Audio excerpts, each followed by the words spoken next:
My name is Matthew Cook, and I'm about to give my speech on history profession. There's my mother, my sister, my father, and my grandfather.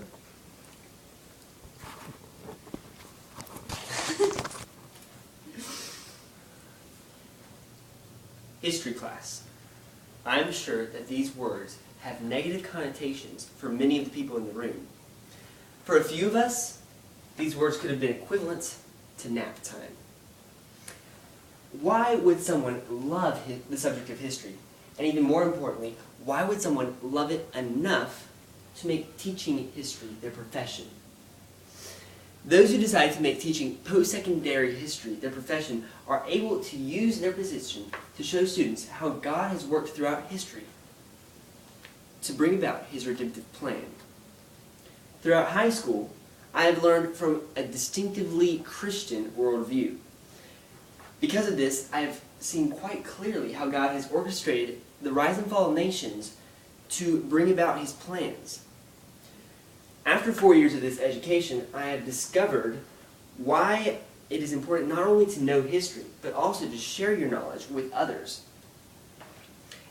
A history professor can use every facet of his occupation to share knowledge of God's redemptive work with others.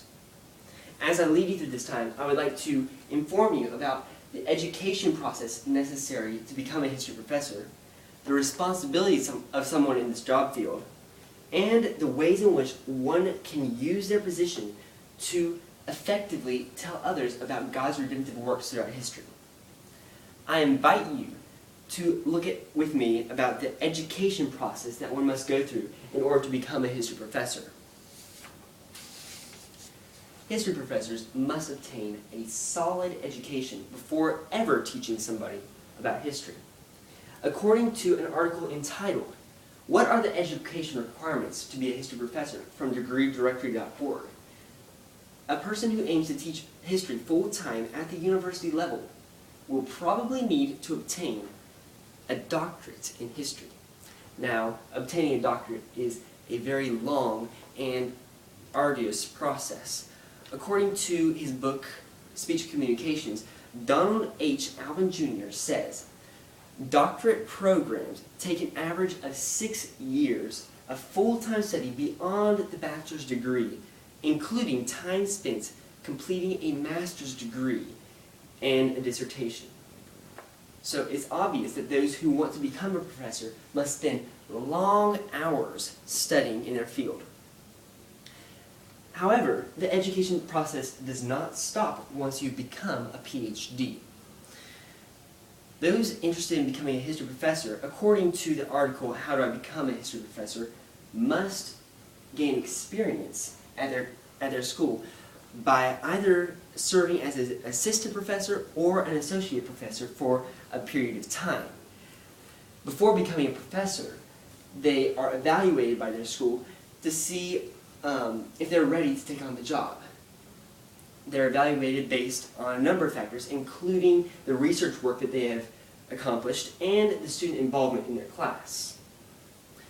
So, after a person has achieved his position as a full-time history professor, there are certain responsibilities that he or she must take.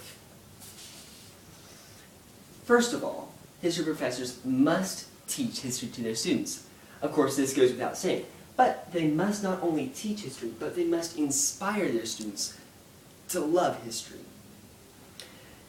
And then they must do more than simply teach the subject of history, but they must continue their education and their research. And they have to publish their findings in books that they write or scholarly journals so that they can share their knowledge with more people than just their classroom.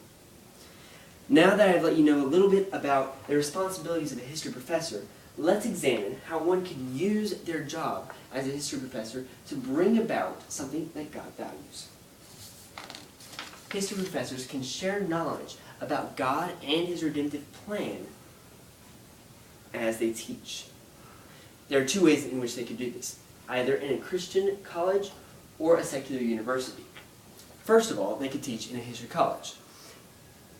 In a history college, they would not need to be afraid of sharing their faith with others. They could teach about Christian topics in the university setting. They could show how God orchestrated the rise and the fall of nations in order to bring about the birth of His Son. They could also show how God has worked through more recent time to allow His church to share the gospel with nations that have not heard about Christ. Now, a history professor could also teach in a secular university to show his faith in God. Now, some secular universities may prohibit professors from teaching openly about Christian topics. However, they could talk in such a way so that they show their students that somebody had to organize the events that have happened to bring about what has happened. They should not be afraid to talk about Christ with their students on a one-on-one basis, and they should strive to live in an ethical way so that their students would not see anything to drive them away from Christianity. Now that I've demonstrated how one can use history to promote what God values, I would like to bring us to a conclusion.